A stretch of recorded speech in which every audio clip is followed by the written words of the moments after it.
V3 news లక్ష్యం సమాజైతే నేను మానస ముందుగా హెడ్లైన్స్.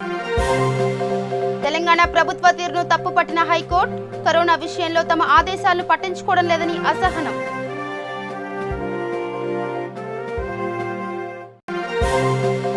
కరోనా విషయంలో నిర్లక్ష్యం వద్దని సూచించిన మాజీ మంత్రి. ప్రభుత్వ ఆసుపత్రుల్లో సౌకర్యాలు కల్పించవలసిందిగా విజ్ఞప్తి చేసిన డీకే.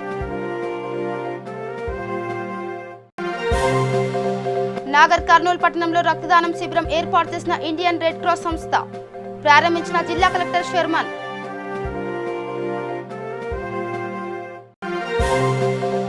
విశాఖలో మౌలిక సదుపాయాల కల్పనపై దృష్టి సారిస్తున్న ప్రభుత్వం. ఫ్లైఓవర్ నిర్మాణాలపై ఫోకస్.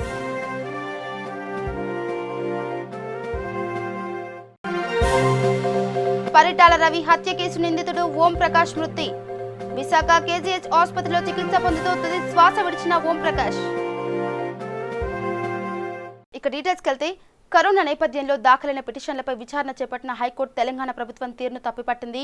కరోనా కేసుల విషయంలో తమ ఆదేశాలను ప్రభుత్వం పట్టించుకోవడం లేదని, జూన్ 8 నుంచి ఒక్క ఉత్తర్వును కూడా అమలు చేయలేదని అసహనం వ్యక్తం చేసింది. తమ ఆదేశాలు ఎందుకు అమలు చేయడం లేదో ప్రభుత్వ అధికారులు వెల్లడించాలని హైకోర్టు స్పష్టం చేసింది. ప్రభుత్వం తమ ఆదేశాలపై నిర్లక్ష్యం చూపడం విచారకరమని వ్యాఖ్యానించింది.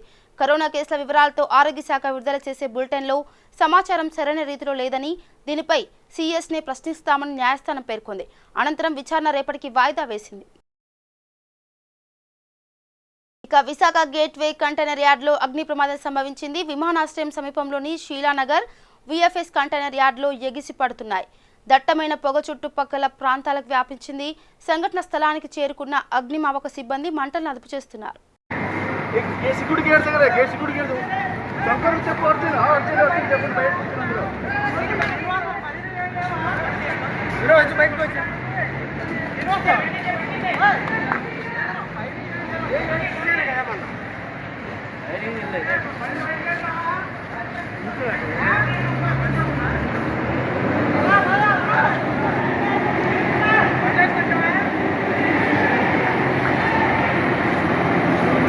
బయట తీసుకోవచ్చా?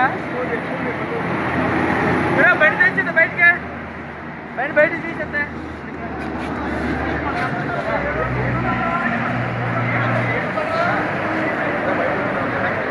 కరోనా నేపథ్యంలో తెలంగాణ రాష్ట్ర ప్రజలను ఉద్దేశించి మాజీ మంత్రి డీకే అరుణ సందేశం ఇచ్చారు. కరోనా విషయంలో నిర్లక్ష్యం వద్దని సూచించారు. ప్రారంభ దశలోనే జాగ్రత్తలు తీసుకోవాల్సిందిగా కోరారు. కరోనా లక్షణాలు కనిపించిన వెంటనే వైద్య పరీక్ష చేయించుకోవాలన్నారు. ప్రభుత్వ నిర్లక్ష్యం వల్లనే గ్రామాలకు కరోనా వ్యాప్తి చెందుతుందని తెలిపారు. కరోనాతో యుద్ధం చేసేందుకు గాను సిద్ధంగా ఉండాలన్నారు. ప్రభుత్వ ఆసుపత్రిలో అవసరమైన సౌకర్యాలు కల్పించవలసిందిగా మాజీ మంత్రి డీకే అరుణ విజ్ఞప్తి చేశారు. కరోనా గురించి ఏమాత్రం కూడా అజాగ్రత్త వహించకండి, అలానే భయపడకండి అని అక్క చెల్లెలను అన్న తమ్ములను కోరుతా ఉన్నా. ఈరోజు కరోనా వ్యాధి విజృంభిస్తున్నటువంటి నేపథ్యంలో గ్రామానికి ఈ వ్యాధి ఈరోజు పాకినటువంటి నేపథ్యంలో అందరూ కూడా జాగ్రత్త పడాల్సినటువంటి అవసరం ఉంది. అదే సమయంలో ఎవరు కూడా భయపడాల్సినటువంటి అవసరం లేదు. నాకేదో కరోనా సిమ్టమ్స్ వచ్చినాయి కాబట్టి నాకేదో అయిపోతుంది అనేటటువంటి భయం కూడా పడాల్సినటువంటి అవసరం లేదు. ప్రారంభ దశలోనే జ్వరం వచ్చినా, దగ్గు వచ్చినా, ఎలాంటి అనుమానమైనటువంటి చిన్న సిమ్టమ్స్ ఉన్నా వెంబడే పరీక్ష చేయించుకోండి. పరీక్ష చేయించుకున్న తర్వాత కుటుంబంలో ఇంకా ఎవరికి కూడా సోకక ముందు మనం కుటుంబంలో ఏ వ్యక్తికి ఒకరికి వచ్చినా అందరం జాగ్రత్త పడాలి. అదేవిధంగా కరోనా వ్యాధి వస్తే ఇదేదో వ్యాధి వచ్చేసింది, ఇది చెప్పుకోవడానికి మనకంతా ఏదో ఎటు చెప్పుకోవాలి దీన్ని అనేటటువంటి బాధ ఎవరు పడాల్సినటువంటి అవసరం లేదు. ఇది ప్రపంచవ్యాప్తంగా ఉన్నటువంటి వ్యాధి. ఇదేదో ధనవంతులకు బీదవాళ్లను వదలకుండా వస్తున్నటువంటి వ్యాధి. వీరు వారు అనే తేడా లేకుండా సోకుతున్నటువంటి వ్యాధి కరోనా వ్యాధి. కాబట్టి ఎవరు కూడా ఈ వ్యాధి వచ్చినటువంటి వాళ్ళు ఏమాత్రం కూడా సంకుచిత పడాల్సినటువంటి అవసరం లేదు. వెంబడే సిమ్టమ్స్ వచ్చినటువంటి వెంబడే పరీక్షలు చేయించుకోండి. హైకోర్టు మొట్టికాయలు ఏయంగా ఈరోజు పరీక్షలు చేయడం మొదలుపెట్టింది. ప్రభుత్వం యొక్క నిర్లక్ష్యంతోనే ఈరోజు గ్రామానికి కూడా ఈరోజు కరోనా వ్యాధి ఈరోజు పాకిపోయింది. ఈ సందర్భంగా ప్రతి ఒక్కరూ మనం కరోనా వ్యాధి లక్షణాలు వచ్చిన వెంబడే ఏ జాగ్రత్తలు తీసుకోవాలి. ఈరోజు ప్రతి ఒక్కరు కూడా చిట్కాలు చెప్తా ఉన్నారు. మనం చూస్తా ఉన్నాం. ఇంట్లో కషాయం తాగండి, వేడి నీళ్లు తాగండి, నిమ్మకాయ వేడి నీళ్లు తాగండి, నిమ్మకాయ అల్లము వేడి నీళ్ళలో వేసుకొని తాగండి, లేదా డ్రై ఫ్రూట్స్ తినండి. అంటే బలమైనటువంటి ఆహారము, ప్రోటీన్స్ ఉన్నటువంటి ఆహారం తీసుకోవాలి. ఎందుకంటే ఈ వ్యాధి ఆరోగ్యంగా ఉన్న వాళ్ళలో ఏమీ ఇబ్బంది పెట్టడం లేదు. కానీ ఎవరైతే అనారోగ్యంగా ఉన్నటువంటి వాళ్ళు ఉన్నారో, మన ఇంట్లో పెద్దవాళ్ళు కానీ పిల్లలు కానీ ఎవరైనా అనారోగ్యంగా ఉన్నటువంటి వాళ్ళు ఉంటే ఈ వ్యాధి వలన ఇబ్బంది పడేటటువంటి ప్రమాదం ఉంది. దీంట్లో మరణాల రేటు కూడా చాలా తక్కువ. మనం నిర్లక్ష్యం చేసినప్పుడు ఆ నిర్లక్ష్యం వల్ల ప్రాణం పోయేటటువంటి ప్రమాదం ఉంది. ఎవరికైతే నిమోనియా ఉన్నటువంటి వాళ్ళు కానీ, లంగ్స్ ఇన్ఫెక్షన్ ఉన్నటువంటి వాళ్ళు కానీ, లేదా షుగర్ ఉన్నటువంటి వాళ్ళు కానీ, లేదా దీర్ఘకాలిక వ్యాధులతో బాధపడుతున్నటువంటి వాళ్ళు కానీ, వారికి ఈ కరోనా సోకినట్లయితే ఇబ్బంది పడేటటువంటి అవకాశం ఉంది. నిర్లక్ష్యం వహిస్తే ప్రాణం పోగొట్టుకునేటువంటి అవకాశం ఉంది. రక్తదానం ప్రాణదానంతో సమానమని Mahabub Nagar collector M Sherman అన్నారు. ఇండియన్ రెడ్ క్రాస్ వారు నాగర్ కర్నూలు పట్టణ సిఎన్ రెడ్డి మెమోరియల్ నందు ఏర్పాటు చేసిన రక్తదాన శిబిరాన్ని కలెక్టర్ షర్మన్ ప్రారంభించారు. ఈ సందర్భంగా ఆయన మాట్లాడుతూ రక్తదానం పట్ల ప్రజల్లో నెలకొన్న అపోహలు తొలగించాలన్నారు. ప్రజలు రక్తదానం చేసి ప్రాణదాతలు కావాలని కలెక్టర్ ఈ సందర్భంగా జిల్లా ప్రజలకు పిలుపునిచ్చారు. అత్యవసర సమయంలో ఉన్న వారిని ఆదుకునేందుకు ప్రతి ఒక్కరూ ముందుకు వచ్చి రక్తదానం చేయాలన్నారు. రక్తదానం చేయడానికి ముందుకు వచ్చిన వారిని కలెక్టర్ షర్మన్ అభినందించారు. ఈ కార్యక్రమంలో ఇండియన్ రెడ్ క్రాస్ సొసైటీ జిల్లా కార్యదర్శి రమేష్ రెడ్డి తదితరులు పాల్గొన్నారు.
ఇక ఎగ్జిక్యూటివ్ రాజధానిగా అడుగులు వేస్తున్న విశాఖలో మౌలిక సదుపాయాల కల్పనపై ప్రభుత్వం దృష్టి సారిస్తుంది. దీనిలో భాగంగా విశాఖలో ట్రాఫిక్ కష్టాలు లేకుండా ఉండేలా ఫ్లైఓవర్ నిర్మాణాలపై ఫోకస్ పెట్టింది. గత ప్రభుత్వ హయాంలో ముందుకు సాగని ప్రాజెక్టులను పరుగులు పెట్టించేలా ప్రణాళికబద్ధంగా చర్యలు చేపట్టిన సర్కారు విశాఖ ఎన్ఏడి ఫ్లైఓవర్ పనులను వేగవంతం చేసేలా ఆదేశాలు జారీ చేసింది. ఈ పనులను పట్టణాభివృద్ధి శాఖ మంత్రి బొత్స సత్యనారాయణ, పర్యాటక శాఖ మంత్రి అవంతి శ్రీనివాసరావు, విశాఖ ఎంపీ ఎంవివి సత్యనారాయణ పరిశీలించారు. రేపటి నుంచి ఎయిర్పోర్ట్ విశాఖ సిటీ మధ్య ఫ్లైఓవర్ మీదుగా వాహనాల రాకపోకలకు అనుమతిస్తున్నట్లు చెప్పారు. అదేవిధంగా ఆగస్టు 15 నుంచి మర్రిపాలెం నుంచి గోపాలపట్నం వైపు ఫ్లైఓవర్ మీదుగా వాహనాల రాకపోకలు అనుమతిని ఇస్తున్నట్లు చెప్పారు.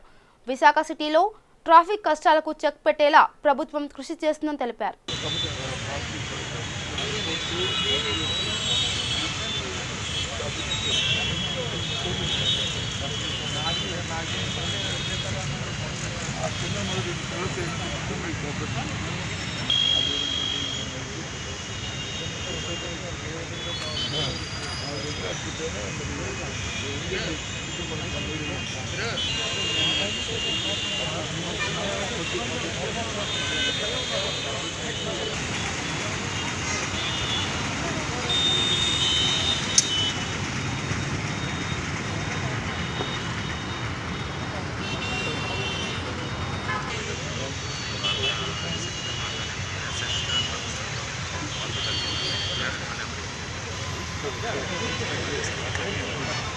అతను ఆలోచన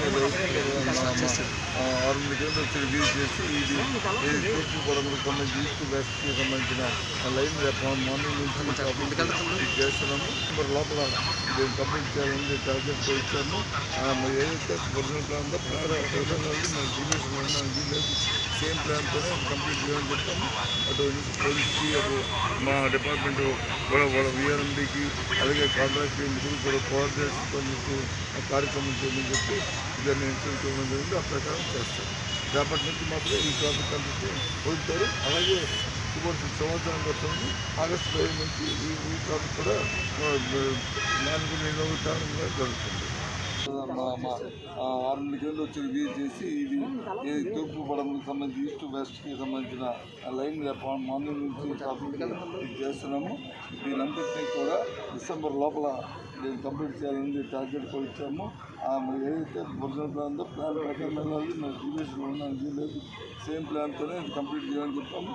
అటు పోలీస్కి అటు మా డిపార్ట్మెంట్ కూడా విఆర్ఎండికి అలాగే కాంట్రాక్ట్కి ముగ్గురు కూడా కోఆర్డినేషన్ పనిచేసి ఆ కార్యక్రమం చేయమని చెప్పి దాన్ని ఇన్సూరెన్స్ ఇవ్వడం జరిగింది. ఆ ప్రకారం చేస్తారు. రేపటి నుంచి మాత్రం ఈ ట్రాఫిక్ కంట్రీని వదులుతారు. అలాగే సంవత్సరం వస్తుంది. ఆగస్టు 5 నుంచి ఈ ట్రాఫిక్ కూడా వినియోగం జరుగుతుంది. హైదరాబాద్ ఎల్బీ నగర్ ఎమ్మెల్యే సుధీర్ రెడ్డి జన్మదినం సందర్భంగా కార్పొరేటర్ జిన్నారం విఠల్ రెడ్డి ఆధ్వర్యంలో చైతన్యపురి వార్డ్ కార్యాలయంలో కేక్ కట్ చేసి పుట్టినరోజు శుభాకాంక్షలు తెలియజేశారు. ఈ సందర్భంగా డివిజన్ పరిధిలో కరోనాతో మృతి చెందిన 2 పేద కుటుంబాలకు 5,000 రూపాయల చెక్లను అందజేశారు. అదేవిధంగా గుండెపోటుతో మృతి చెందిన జీహెచ్ఎంసీ కార్మికురాలు సుజాత కుటుంబానికి 5,000 రూపాయల చెక్ అందించి ఆమె 2 పిల్లలకు 1,00,000 రూపాయల పాలసీ చేస్తామని తెలిపారు. ఈ కార్యక్రమంలో డివిజన్ టీఆర్ఎస్ సీనియర్ నాయకులు కోతి నరసింహారెడ్డి, డివిజన్ ఉపాధ్యక్షులు గట్టు Srinivas, GHMC sanitation inspector Mahender Reddy తదితరులు పాల్గొన్నారు.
మందుల తయారీ పరిశ్రమలో రియాక్ట్ పేలి కార్మికులు గాయపడ్డారు. బాలనగర్ పోలీస్ స్టేషన్ పరిధిలోని గాంధీనగర్లో విరూపాక్ష పేరుతో ఫార్మా పరిశ్రమ కొనసాగుతుంది. పరిశ్రమలోని రియాక్టర్ ఒక్కసారిగా పేలింది. చుట్టూ ఉన్న భవనం సామాగ్రి దెబ్బతిన్నాయి. ఆ సమయంలో పనిచేస్తున్న కార్మికులు దూరంగా ఉండటంతో 3 స్వల్పంగా గాయపడ్డారు. పగటిపూట జరిగి ఉంటే కార్యాలయ, ల్యాబ్ ఉద్యోగులు ప్రమాదం బారిన పడేవారని తెలుస్తుంది. పేలుడుకు రియాక్టర్లోకి వెలుపలికి వచ్చే గాలి ఒత్తిడి పెరగడమే కాకుండా భావిస్తున్నారు. పేలుడు సంభవించినా అగ్ని ప్రమాదం జరగలేదు. సంఘటన స్థలాన్ని పోలీసులు, అగ్నిమాపక సిబ్బంది పరిశీలించారు. కర్నూలు జిల్లా నంద్యాల పట్టణంలోని తన ఆఫీస్ నందు కాంగ్రెస్ పార్టీ పీసీసీ రాష్ట్ర ప్రధాన కార్యదర్శి చింతా మోహన్ రావు మీడియా సమావేశం నిర్వహించారు. ఈ సమావేశంలో ఆయన మాట్లాడుతూ రాష్ట్రంలో దుర్మార్గ పాలన జరుగుతుందని, దళితుడైన డాక్టర్ సుధాకర్తో మొదలైన ఈ దాడులు సీతానగరంలోని యువకుడికి పోలీస్ స్టేషన్లోనే శిరోముండనం చేసే వరకు సాగుతుందన్నారు.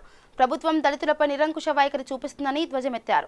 దీనికి ముఖ్యమంత్రి నైతిక బాధ్యత వహించాలని డిమాండ్ చేశారు. దళితులపై జరుగుతున్న దాడులను కాంగ్రెస్ పార్టీ పూర్తి స్థాయిలో ఖండిస్తుంది.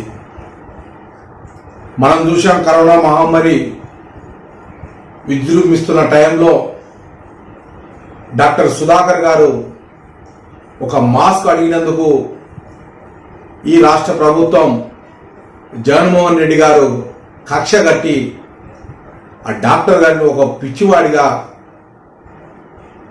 ఫోకస్ చేయడానికి ప్రయత్నం జరిగింది. ఇటువంటివి ఎన్నో మనం చూసాం. నిన్నగాక మొన్న మేజిస్ట్రేట్ రామకృష్ణ గారి మీద కూడా జగన్మోహన్ రెడ్డి గారి మంత్రివర్గంలో ఉన్న ఒక మంత్రి, సీనియర్ మంత్రి అటువంటి వ్యాఖ్యలు చేసినా కూడా ఏమాత్రం కూడా ఈ రాష్ట్ర ముఖ్యమంత్రి ఖండించకపోవటం వాళ్ళ పార్టీ సిద్ధాంతం అది, దళితుల మీద కక్ష కట్టడం అని చెప్పి ఈరోజు తెలియజేయాల్సిన అవసరం ఉంది జగన్మోహన్ రెడ్డి గారికి. మనం చూస్తున్నాం తూర్పుగోదావరి జిల్లా సీతానగరంలో ఏదైతే వరప్రసాద్ అనే యువకుడిని శిరోమండనం చేసి పోలీస్ స్టేషన్లోనే, అంటే అది పోలీస్ స్టేషనా లేక రక్షక నిలయమా భక్షక నిలయమా అని చెప్పి ఈరోజు ప్రజలంతా కూడా చర్చించుకునే దగ్గరకు వచ్చింది. మనం చూసాం చీరాల్లో ఒక యువకుడిని, దళిత యువకుడిని మాస్క్ పెట్టుకోలేదు అనే దానిలో కొట్టి చంపారు. ఇవన్నీ మనం గమనిస్తుంటే ఈ రాష్ట్రంలో జగన్మోహన్ రెడ్డి గారు ప్రభుత్వం దళితుల మీద పూర్తి స్థాయిలో కక్ష కట్టి ఒక కక్ష సాధింపు ధోరణితోనే కొనసాగుతుంది వీరి పాలన. ఇక ఉమ్మడి ఆదిలాబాద్ జిల్లా ఊట్కూరు మండల కేంద్రంలోని బీర్సాయిపేటలో కూలి పని చేసే గంగన్న కూతురి పెళ్లికి ఊట్కూరు జడ్పీటీసీ రాథోడ్ చారులత తన వంతు సహాయం చేశారు.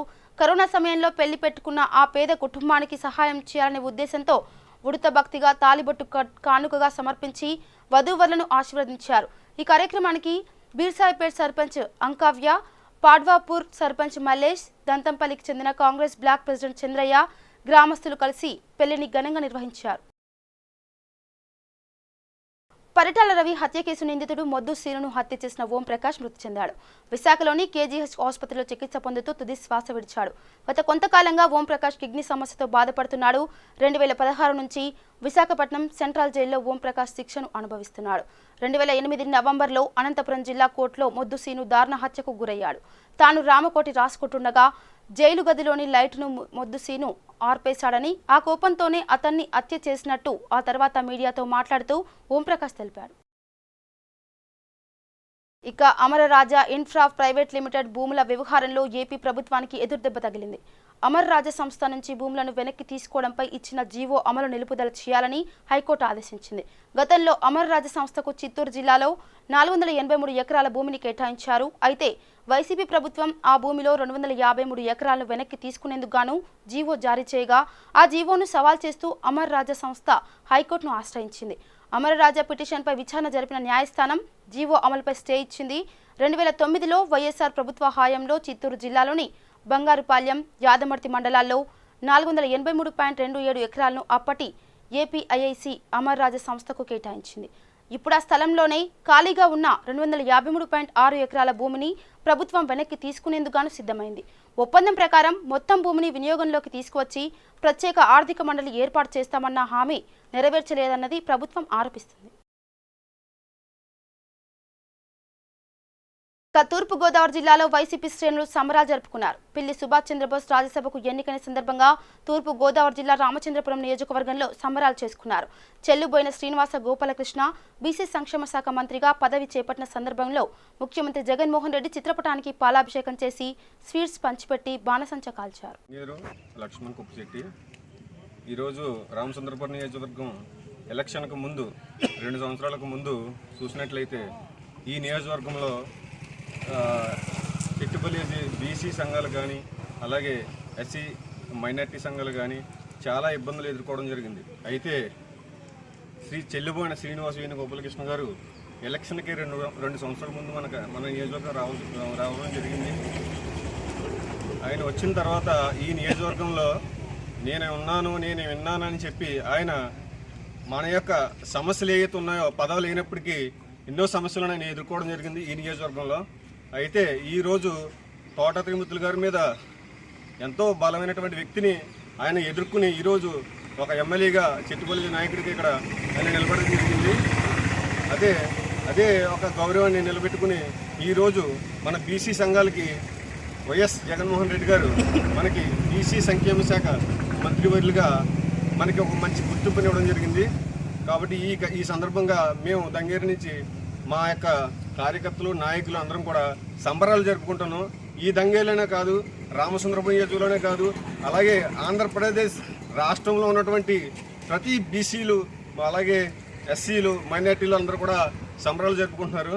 ఈ సందర్భంగా మరొకసారి జగన్మోహన్ రెడ్డి గారికి నేను మర్యాదపూర్వకంగా మా పెద్దల తరపున కృతజ్ఞతలు తెలియజేసుకుంటున్నాను. తూర్పుగోదావరి జిల్లా రామచంద్రపురం నియోజకవర్గం మా బీసీ సంక్షేమ సేవ కోసం చెల్లిపోయిన ఏను గోపాలకృష్ణ గారికి, బీసీ సంక్షేమ పథకం ఇచ్చినందుకు జగన్మోహన్ రెడ్డి గారికి కృతజ్ఞతలు తెలుపుకుంటూ ఇలాగే మా బీసీలని చాలా అట్టడుగున్నాం కాబట్టి పై స్థాయిలోకి బాగా తీసుకెళ్లాలని జగన్మోహన్ రెడ్డి గారిని నా హృదయపూర్వకంగా కోరుకుంటున్నాను. కౌతాలం మండలం సులేకరి గ్రామంలో బీజేపీ పార్టీకి చెందిన కురవ పార్వతి, ముకమ్మ, రుఖమ్మపై పొలంలో వైసీపీ పార్టీకి చెందిన కోరి హల్లప్ప, సంక్రమణ, భీమా, వీరేష్ నలుగురు కలిసి ఆడవాళ్ళని కూడా చూడకుండా వారిపై దాడికి పాల్పడ్డారు. ఇక ఈ సంఘటనపై పోలీస్ స్టేషన్లో ఫిర్యాదు చేస్తే కేసు నమోదు చేయలేదని మహిళలు ఆవేదన వ్యక్తం చేశారు. వైసీపీ ప్రభుత్వం అధికారంలోకి వచ్చినప్పటి నుంచి ఆడవాళ్లపై దాడులు విపరీతంగా పెరిగిపోతున్నాయని విమర్శించారు.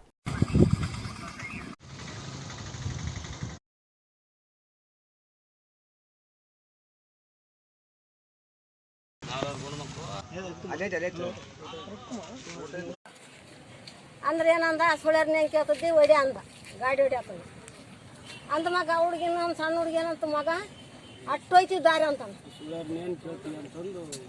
ಅವ ನಿಮ್ದು ಯಾವ ಊರವ? ಅಟ್ಟು ಹೋಯ್ತು ಅಂದ್ರೆ ನಾನೇನಂತ ಇಪ್ಪಳೆ ಒಳಗೆ ಹೋಯ್ತು. ಅವ ಸುಳೇಕೆರವ ನಿಮ್ದು? ಸುಳಕೇರವ. ಯಾರವ ಬೈಡ್ತಿದ್ದು? ಅಳ್ಳಪ್ಪನ ಮಗ ಶಂಕರಣ್ಣ. ಶಂಕರಣ್ಣ ಆದ್ಮಕ ಭೀಮ ಆದ್ಮಕ ವೀರೇಶ, ಅಳ್ಳಪ್ಪ, ರಾಜಮ್ಮ, ನಾಗಮ್ಮ. ಹೆಣ್ಮಕ್ಳಿಗೂ ಬಡದಾರವ? ಹೊಲ್ತಾಂಡು ಹೋಗದಾರ ಹೆಣ್ಮಕ್ಳು. ಅವ ನೀವು ಇಲ್ಲಿ ಎಷ್ಟು ಗಂಟೆಗೆ ಬಂದಿರವ? ನಾವು ಮುಂಜಾನೆ ಗಂಟೆ 9 ಗಂಟೆಗೆಲ್ಲ ಇಲ್ಲಿ ಬಂದ್ವಿ. ಸ್ಟೇಷನ್ಗೆ ಬಂದಿದ್ರವ? ಬಂದಿವಿ. Station sir ಏನಂದವ? SS ಸಾರು ಏನಂದ ತಗೊಂಡ ಸೂಚೆ ಕೊಂಡ ಇನ್ನೇನು ಅವ್ರನ್ನ ಕರೆ ಕಳಿಸ್ಲಿಲ್ಲವ? ಕೇಸ್ ಅವರಿಗೆ ಇಷ್ಟೊತ್ತಾದ ಕೇಸ್ ಮಾಡಿಲ್ಲ ಅದನ್ನ. ಇವಾಗ ಕೇಳಿದ್ರೆ ಮತ್ತೆ ಏನಂತ ನೆಸೆ ಹೋಗಿಲ್ಲ ಅಂತ ಹೇಳ್ರ. ಅವ್ರು ಯಾವ ಪಾರ್ಟಿಯಾರಮ್ಮ ಅವರು? ಹತ್ತಾಗ ಇಷ್ಟೇ ಜಗಳಮ್ಮ? ಇನ್ನೇನ ಮೊದಲಿಂದ ಏನ ನಿಮ್ಗೆ ಐತೆ ಜಗಳ? ಅವ್ರಿಗೆ ಮೊದಲಿಂದ ಐತೆ ಜಗಳ? ಎಲ್ಲೆಲ್ಲಿ ಬಡದಾರಮ್ಮ ನಿಮ್ಗೆ? ಗಂಡು ಮಕ್ಳೇ ಬಡದಾರಮ್ಮ ಹೆಣ್ಮಕ್ಳು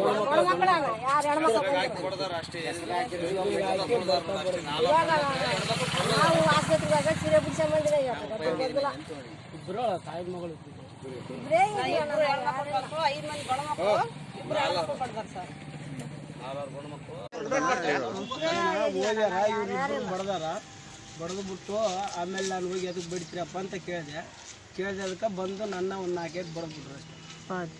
4 ಏಟ್ ಬಡದ ಪಡ್ಕೊಂಡದಕ್ಕೆ ನಾವು ಹೋಗಿರೋದು. ಅವರು ಹೊಲಕ್ಕೆ ಹೋಗಿ ಇದು ಮಾಡಿರೋದಕ್ಕೆ ನಾನು ಹೋಗಿದ್ದು.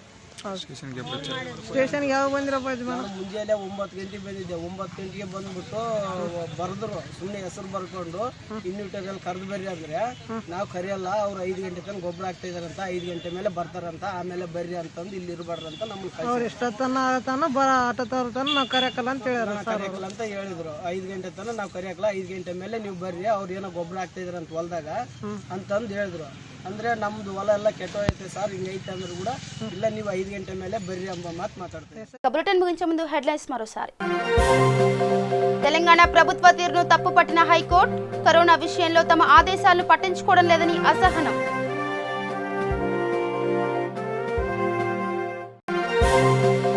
కరోనా విషయంలో నిర్లక్ష్యం వద్దని సూచించిన మాజీ మంత్రి, ప్రభుత్వ ఆసుపత్రుల్లో సౌకర్యాలు కల్పించవలసిందిగా విజ్ఞప్తి చేసిన డీకే. నాగర్ కర్నూలు పట్టణంలో రక్తదానం శిబిరం ఏర్పాటు చేసిన ఇండియన్ రెడ్ క్రాస్ సంస్థ, ప్రారంభించిన జిల్లా కలెక్టర్ షర్మన్.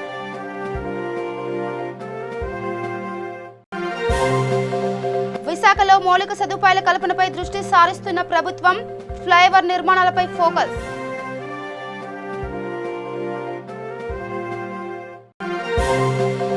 పరిటాల రవి హత్య కేసు నిందితుడు ఓం ప్రకాష్ మృతి, విశాఖ కేజీహెచ్ ఆసుపత్రిలో చికిత్స పొందుతూ తుది శ్వాస విడిచిన ఓం ప్రకాష్. ఇవి bulletin updates. Keep watching V3 news. లక్ష్యం సమాజైతే. నమస్కారం.